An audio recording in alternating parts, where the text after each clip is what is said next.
All right, guys, we're going to go ahead and get started. We are going to tackle a new subject today called Approach Issues Like a Historian. So we'll get more into the details of what this means, but basically what it's going to come down to is your ability or really desire to find multiple sources and identify bias. So we're going to go ahead and get started. Hold on one second.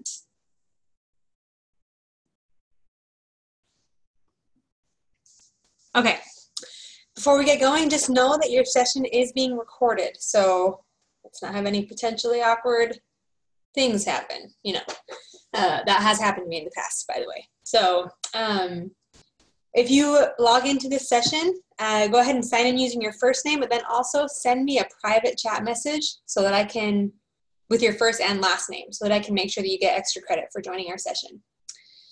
When you first join, make sure you hit join audio. And then initially just test it out by saying hi so we can know you're there and make sure your audio works because we really like to have some feedback in these sessions. So go ahead and test that out. Once you've tested it and said hi, then if you can just put yourself on mute so that we can keep out any background noise, that would be great. So as we go through, if we have any new people join, we'll go ahead and have them do that. At any point during the session, you can unmute yourself and speak up to ask a question, or you can just go ahead and type on the chat system, either a private message to just me or a public message to the whole group, and we can cover any of those questions that you have. All right, as far as expectations, for those who are just going back to watch the recording of this, obviously these won't apply to you. For those who are here live to watch the session, we really want you to participate, ask questions, share ideas, give feedback on things. Let me know, what you're learning and what you are understanding and what is still a problem or confusing for you on either the assignment or the skill or whatever it may be. Above all, please be respectful of anybody who does speak up and make sure that we are making this a safe place for people to come and learn together. Okay, here is our agenda for today. So we're going to be doing 15 minutes learning a new skill. This first few minutes is what we're doing right now, the intro to this study session. So just covering, that's where we are right now. Right after this, we're going to move into what it means to be a historian. And we're going to cover kind of 3 topics based on this subject. Seeking out multiple perspectives as a historian, finding credible sources, and being able to identify bias. So once we go through all of those, we will then have a break for question and answers. If we have people that have joined us for the live session, that's a great time to ask any questions that you have. If we don't have any more joined, then we'll just go ahead and move past that onto the second half of our live session, where we will go on to review activity 6.3.2 in World Civ Semester 2. This is an assignment called Palestine and Israel. So it's an essay that you have to write to show multiple sides of a conflict that's been going on for a long time in the Middle East. And then at the end, we will have another question and answer session. So that is what we are looking at. Okay, so to get started, I know this seems a little juvenile. There's actually a very good message. I want to read you guys this poem. And I want you to take a minute to really think about what the poem's saying. And when the poem ends, I want you to really think about what the lesson of it is, because this is a huge, huge issue in history, social studies.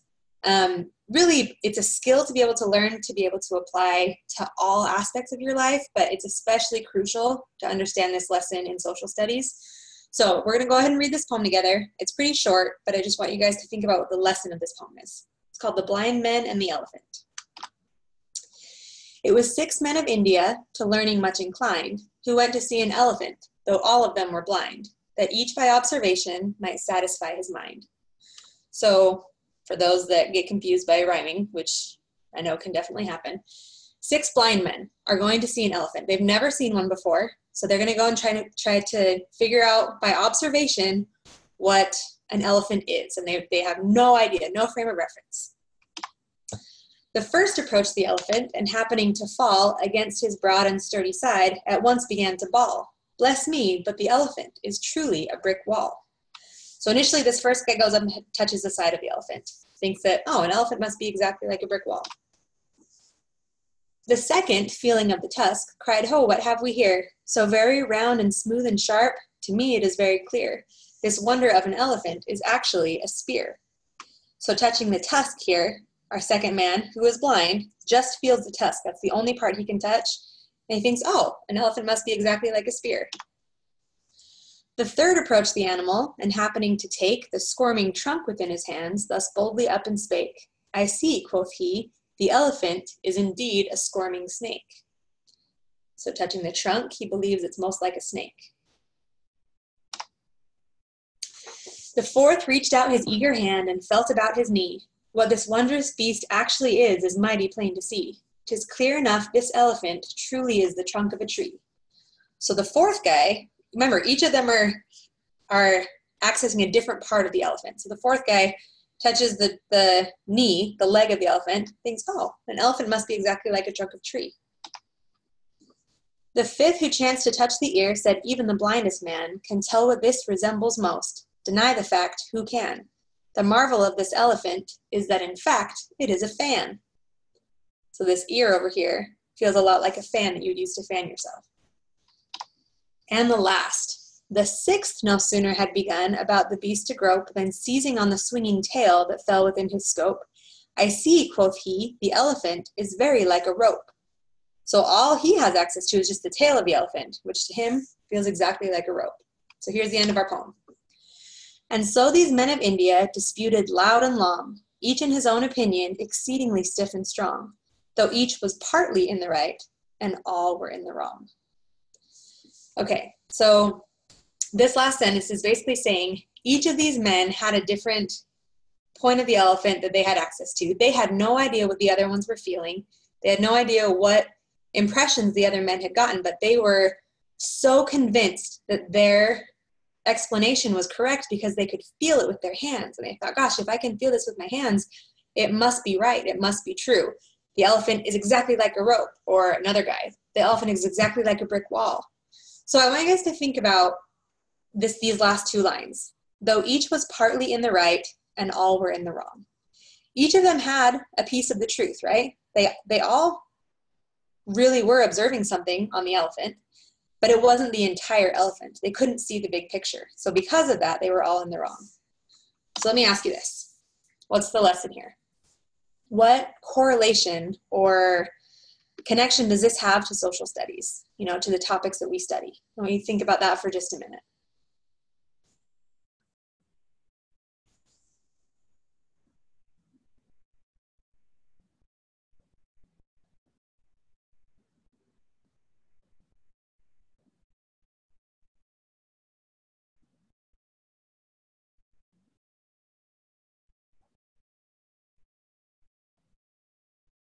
Okay, let's come back together.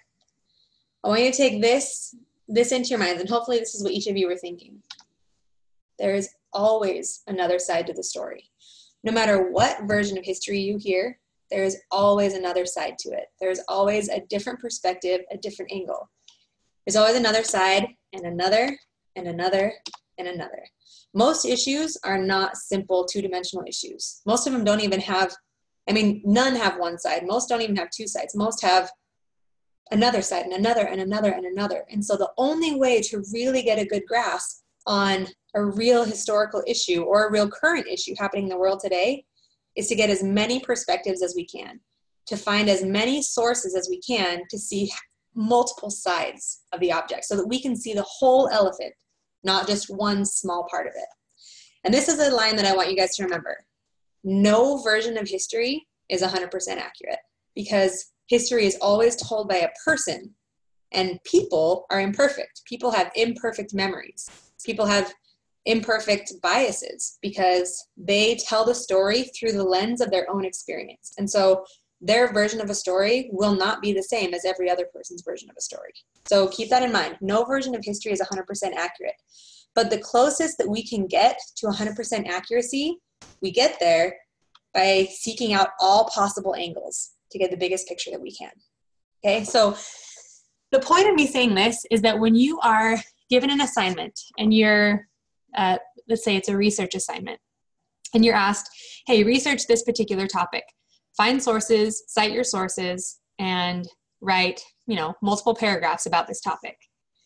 If you come back with one single source, yeah, you might have some information, but you do not have the big picture. You have one author's opinion about that picture. And so that's not enough. That's not enough to be a real historian. That's not enough to really be able to seek out and find the truth about what's happening. So really, the moral of the story is, the more sources you can find, the more complete your picture is going to be. Okay? So along with this lesson, not just finding one source, but always trying to find multiple sources, I want to talk about bias for a minute. Now, a lot of you have probably heard this word, bias, right? If you're not sure what that means, it's basically one person's interpretation of events, but it's usually one-sided. It's they usually carry with them a certain way of thinking, and it affects their opinion. It affects their view or their vision of the event. So on this chart over here, hopefully you guys can see this. Let me make sure that you've got this. Yeah. Okay. On this chart over here, you guys can see these are 20 cognitive biases that screw up your decisions. Basically 20 different things that can affect the way that you think or the way that you see a situation or the way you see an event. There are more than this, but this is just 20 examples. I'm not going to go through every single one because that's going to take way too long. And I don't even care that you remember what the names of any of these biases are. I just want you to be aware that they exist. I want you to be aware of how your thinking can be affected and how you can make assumptions that aren't necessarily true. So like, I'm going to just highlight a few of these that they're all really important, but highlight a few so you can see them. The first one example is this first one over here called anchoring bias. And basically the idea is that you rely on the first piece of information that you hear and you assume that that first thing that you heard was correct. So everything you hear after that is tainted because you assume that first thing was correct, even if it wasn't. Just because you heard it first, you think, oh, okay, that must be the true side of the story. So everything I hear that supports that must be true. Everything I hear that contradicts that must be wrong, must be false. So that's a way of thinking that affects, or a bias that affects your way of thinking.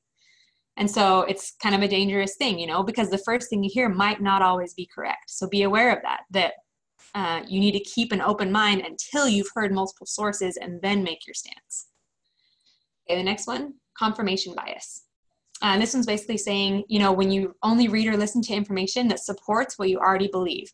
These two have a lot in common, but it could be a pre-existing belief that you had even before you started researching the subject. It could be about anything really, but if there's something that you hold to be true, whatever you hear afterward that supports it, you assume is true, and anything that contradicts it, you assume is wrong.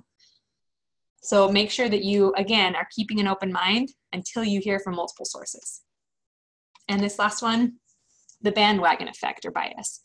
And I'm sure that this one is one that you guys are really familiar with. The bandwagon, jump on the bandwagon. The idea that if multiple people, the more people support an idea, the more likely you are to support that idea as well. So you're more likely to adopt a certain belief when a larger number of people already hold that belief. So be careful of this one, because even though, the general population might feel a certain way about an issue, that doesn't necessarily mean it's right. So you have to take a step back and carefully think to yourself, do I really believe that? What sources have I read that really support that? Make sure that you are able to think for yourself to separate yourself from the masses. So these are just 3 really basic ideas of how your thinking can be biased, both ours as historians as we go and read material, but also of the material we read, those authors that write these articles that we read in our research, those authors have biases as well.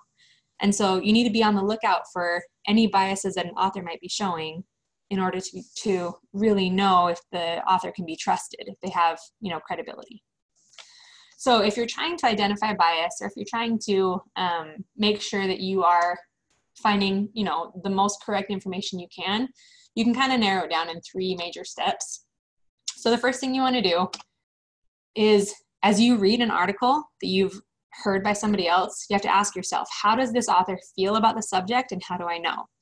Either in the title or the paragraphs themselves, does the author have a very clear view about the subject, a very clear angle or a very clear side? How does the author feel? Are they just presenting facts, or are they trying to persuade you to think a certain way? Okay. So for example, if we're looking at Skittles, which everybody loves Skittles, right? We read this article. The first line says, Skittles are the best candy in the world. Nothing is more satisfying than Skittles when you've got a sweet tooth. Right off the bat, we know how the author feels about Skittles, right? They're not just presenting facts. They are trying to persuade you that Skittles are the best. So you can still read what this author has to say, but you need to take it with a grain of salt. You need to make sure that you are thinking for yourself, reading what they have to say, but not assuming that what they have to say is correct. Okay, the second step, is there any major or important information that's been left out? If so, was it left out on purpose? So let's say in this same article, we have the author saying, oh, not only are Skittles delicious, but they're healthy for you too.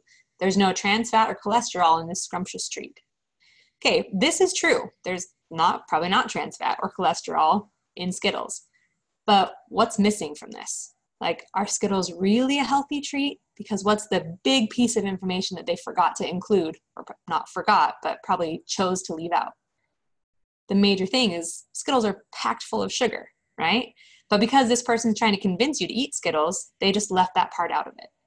So you have to ask yourself, has any information been left out that should be an important piece of information to include? Okay. And then your third step, using steps 1 and 2, what is the author's bias? Are they really presenting facts to you, or do they have a clear agenda? Okay. Okay, so that's kind of our basic idea with bias. Now, our last section right here is finding reliable sources. So we already talked about how important it is to find multiple sources, to be able to see it from multiple angles.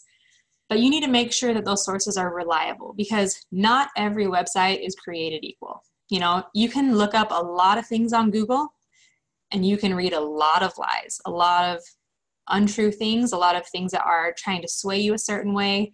So you got to be careful what sites you use, because your sources, you know, where you get your information, that's really what forms your opinions. And you need to make sure that you're reading sources that are valuable and credible and reliable. So you're going to do your best to find unbiased sources that show multiple sides of an issue. You know, if you find a website that's saying, hey, here's this, it shows this side and this side of this particular issue, that's good, because then it's not just showing you one side. You know, you want to be able to make sure that you are finding multiple, but that they are giving you multiple angles as well. So some of the things you want to avoid when you're trying to look for sources, you want to avoid fake news that's put up there to, you know, put an agenda out there, or clickbait. You guys all know what clickbait is.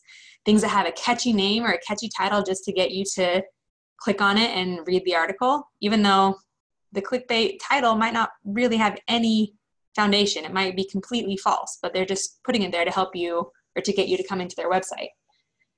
You want to avoid really persuasive writing or those that have an agenda, just because they are usually, usually trying to persuade you one way or the other. And Wikipedia, this one is kind of tricky, because I don't have a problem with you. You know, if you are presented with a topic like, for example, the one we're going to go over today, Palestine and Israel, like the Palestinian-Israeli conflict. If you want to click on Wikipedia just to kind of like read through what it says to get a basic idea, if you have no idea what the Palestinian-Israeli conflict is, I don't have a problem with that. But never, never, never use Wikipedia as one of your official sources on a paper. Never use that for your critical, concrete details, because Wikipedia can be wrong a lot of the time. Basically, Wikipedia can be altered or edited by any Joe Schmo on the street. You know what I mean? So you could go in and change Wikipedia and say, like, George Washington, under George Washington on Wikipedia, you could say he was the founder of, I don't know, Snickers bars. Like, you could write that on Wikipedia, and then people would read it, and it would be wrong. It would be very, very wrong. So you got to be really careful with that. Usually, because a lot of people can edit it and change it, sometimes it does have valuable information on there, but it's never one that you want to use as a concrete detail, as a source for your concrete details. It's more just, to get a general idea of what something might be, but never put this on a source list, never quote from it, because it's just not reliable. So the things that you do want to seek out, you want to find fact-based sources. So things that are just giving you facts, not opinions. There are certain reputable news sites, so as opposed to this fake news, there are good news sites that you can use. You know, for the most part, the New York Times, the Washington Post, BBC, which is a British news source, these are usually all pretty accurate, and they try to present an unbiased view of events that are going on. So if you can find, you know, links to articles from these sites or other ones that are similar to this, then those are usually pretty good. Museum sites, especially Smithsonian sites, you know, those are usually very credible. Even using search engines, like using a specific search engine can lead you to a better site. So let me give you an example. Let me move this on over here. There's something, everybody knows what Google is, right? So, okay, google.com. So you get here, you search engine, you type in your topic. This can bring up anything, like so many different topics and websites, and many of which are not credible. But there's another thing called Google Scholar. If you click on this, Google Scholar is just a step in the direction of more academic material, more legitimate material. So you have the exact same bar, exact same, you know, ability to search, but what comes up, so let's look over here, Palestinian-Israeli conflict. If I click on this, the things that are going to come up are museums, they're universities, they're professors, they're things that are going to be a lot more reliable than just using Google itself. Okay, so Google Scholar, let me go back to that. Google Scholar is a really good search engine to use just to even get you to the websites that you're going to read.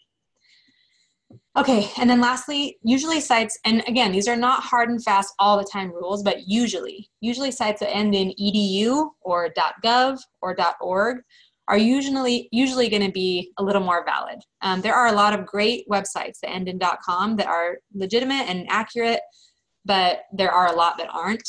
Usually these types, the ones that end in these endings, are going to be a little bit more legitimate. Okay, so that's our skill coverage right there. Because we don't have anybody here right now for the live session, we're going to go ahead and skip our Q&A break. But if there are any questions that you have about this material that we've covered so far, and you're watching this session later on, please feel free to chat me or email me, or whatever you need to do to ask any questions, and I'd be happy to answer them. Okay, so we're going to take this principle and apply it to our assignment. Okay, so the assignment that we're going to look at today is called Activity 6.3.2, Palestine and Israel. So this is from World Civilizations Semester 2. The same assignment is actually also in World Civilizations Quarter 4. So if you're in either of those classes, you'll recognize this. So I want you to take a look here at what our assignment's asking us to do. So we want to analyze multiple causing factors of conflicts in world history, and specifically examine the Palestinians and the Israelis' perspectives on the causes of conflict in the Middle East. For those that don't have any idea what this conflict is, we'll talk about it in a minute. It's a pretty serious conflict that's been existing in the Middle East really for a long time, but it's been especially serious since about the 1940s. So here's our task. This is our big section right here. Oh no, go back. Our task: research the issue of Palestine and Israel. Determine what the primary causes of the conflict are, and write an essay that explains the overall issue, conflicts from each side's point of view, and possible solutions and/or your stance on this issue. Okay, so again, we are going to be finding our own sources to get our own information, and we have multiple things we have to cover. So the nice thing is they gave us a format of exactly what we should follow. So paragraph 1, 2, 3, 4. By the time we finish, we need to have 4 full solid paragraphs. And the nice thing is our instructions tell us exactly what to put in each paragraph. Okay, so let's go ahead and review these really quick. Paragraph 1, introduce the history of the conflict, including when it started and any major fighting or actions, like peace talks. Okay, so you're basically giving a background. What is the Palestinian-Israeli conflict? Okay. Paragraph 2, discuss the conflicts from the point of view of the Palestinians. So this entire paragraph needs to be their point of view, needs to be their side of the story. Okay, how were they wronged? How are their issues legitimate? How are their complaints legitimate? Okay, so that entire paragraph should be focused on that. You'll want to have evidence or support from at least one source supporting Palestinians. Ideally, I would recommend that you do more than one for each paragraph, more than one source, so that we can get that bigger picture. But at least one source, and don't forget to cite where you found your information. Paragraph 3, is going to be the opposite side of that mirror, right? Discuss the conflict from the point of view of the Israelites or the Israelis. So on this side, you're going to spend the entire paragraph talking about the hardships and the complaints of the Israelis and what their side of the story is and why they think they deserve this land, okay? Again, you want to have evidence or support from at least one source. Don't forget to cite where you found your information. Paragraph 4, state your position on what the primary conflict is and if there is a solution. So you don't necessarily have to pick a side. I think the Palestinians are right. I think the Israelis are right. Really, it's just asking you, now that you know all of this, what do you think should be done? What do you think is the solution? Okay. Okay, so as a quick recap, I guess I probably should have done this already. Those that don't understand the Palestinian-Israeli conflict, I'll describe that really, really quickly. Basically, hundreds and hundreds of years ago, the Israelis lived in the land that's now Israel, right, around Jerusalem. And then through a series of wars and Babylonian captivity and different things, they were, and the Romans taking over, they were removed from their land. So they were forced to leave and inhabit other parts of the world. So they were left, but they believed that God had promised that land to them, that land would always belong to them because God had promised it to them. Okay, that's their belief. So they left. In the meantime, that land started to be inhabited by Palestinians, Arab Palestinians. Some of them are Muslims, some of them are Christians, some of them are other religions. So that land has become inhabited in the last several hundred years. In the late 1800s, some Israelis started to move back onto that land. As time went on and, more and more Jews, Israelis are Jewish for the most part. As more and more Jews began to be mistreated around the world, they wanted to have a country to move home to because they had just been a wandering people without a home ever since they'd been kicked out of their homes hundreds of years earlier. So you guys all know about World War II. I'm sure the Holocaust sounds familiar. When the Jews were so mistreated after World War II, there was a plan put in place by the United Nations that they would be able to go back to Israel and make that their homeland. The problem was the Palestinians were already living there. And so since that time, since the 1940s, the Palestinians and the Israelis both claim that land as their own. And neither one wants to share it, or I guess that's a general statement. There have been a lot of problems with trying to come up with a way for both sides to share it. And there's been a lot of violence, a lot of fighting, a lot of people being removed from their homes, and both sides have had a really difficult time trying to make this land their own because they're fighting over this piece of land. So that's our basic idea. So anyway, if you look back at our paragraphs, that's kind of what we're talking about. Introduce the history of the conflict, the Palestinian side, the Israeli side. What do you think should be done? Okay, in 4 solid paragraphs. First thing you want to do is find a reliable source. So this is just some of the first ones that I found. There's probably a bunch more that you could find that would be great. This first one is a BBC website. It's basically a British news source. And, it's pretty, we read through it. It kind of presents the general fact-based synopsis. A New York Times article that kind of gives a short summary. So this one's a really good, quick summary of the history of violence that's happened in this area of Israel and Palestine. This one's from Boston University, a paper that's been written. And then this last one is another New York Times article. This one's actually called From Both Sides of the Mirror. And I thought that was kind of neat because I'll go ahead and move it over here so you guys can see it. This author, it's an opinion piece. So obviously that means that you want to be careful reading it because we know automatically off the bat that this is this author's opinion. However, in this article, he presents quotes, a whole interview basically with 2 Palestinians and 2 Israelis so that he can see what both sides have to say about the conflict and how it's affected them personally and how it's affected their families. So anyway, that one's kind of an interesting one. So there's a lot that you can find. Here's a few that you can start from. So start by reading some of these sources, getting some ideas. Now, the next thing that's going to make it easiest to write your paragraphs is to give yourself an outline. So this is not going to be what you turn in. Please do not turn in an outline because you will not get full credit.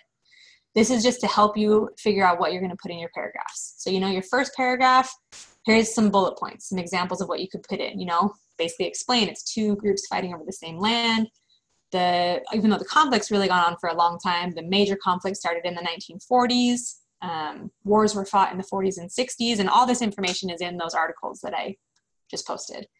Then you write a whole perspective about the Israeli perspective, how they were kicked out of their home hundreds of years ago, how they believe that God promised this land to them, how they're coming back and they've been mistreated, you know, through World War II and the Holocaust and all of these other times that they deserve to have this land to call their own. And then you have the Palestinian perspective of these people who have been living there for several hundred years, and now all of a sudden they're being kicked out of their homes to make room for someone else, and they don't feel like that's fair treatment either, so you're going to use a whole paragraph on them. And then finally, in the end, the solution or the stance. What do you think is the solution? Two-state solution just means basically finding a way for both countries to live and have autonomy over parts of the land. Anyway, so once you have this outline, that's when you can go ahead and write your paragraphs. And so here's your last step. You're going to write your 4 paragraphs, and don't forget to cite your sources. This is so important.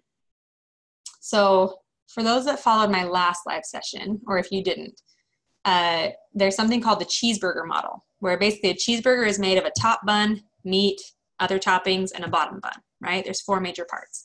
There's 4 major parts of a paragraph. So each paragraph, each of your 4 paragraphs should have these 4 different parts in it. A topic sentence, that's 1 sentence long. Concrete detail, which is 1 or 2 sentences. This can be quotes from your articles. It can be just you paraphrasing some facts that you learned from your articles. Then you need to have commentary. This has to be at least 2 sentences. So you can do more than that, but it needs to be at least 2 sentences explaining why your concrete detail is significant. And then you'll have a concluding sentence at the end of your paragraph, which is 1 sentence. You need to do this 4 times on this assignment. So by the time you're done, you need to turn in 4 full paragraphs using the above format, and then a works cited section at the bottom of the page, and make sure that you list every single website that you used so that you can make sure that you're not going to be accused of plagiarism, like saying that you came up with this information on your own. You did get it from a source, and here's the source you got it from. You just lay out the websites that you used. Okay, so hopefully that makes sense. This is that's the end of our session, the Q&A session at the end. If there are any questions that you have or problems that you are having with this assignment in particular, let me know. I just want to show you really quick an assignment that a student has turned in. I'm going to leave it anonymous, and I'm not going to leave it up here for a long time because I want you guys to do, the thinking on your own. But this is kind of what your assignment should look like by the end, right? 1, 2, 3, 4 paragraphs and a whole long list of sources. Okay, that person used like 8 sources, which is awesome. So that's kind of what you should look like by the end. Anyway, so that's pretty much it. If you guys have any questions, let me know. But thank you for coming back to watch this, and hope you have a great rest of your day.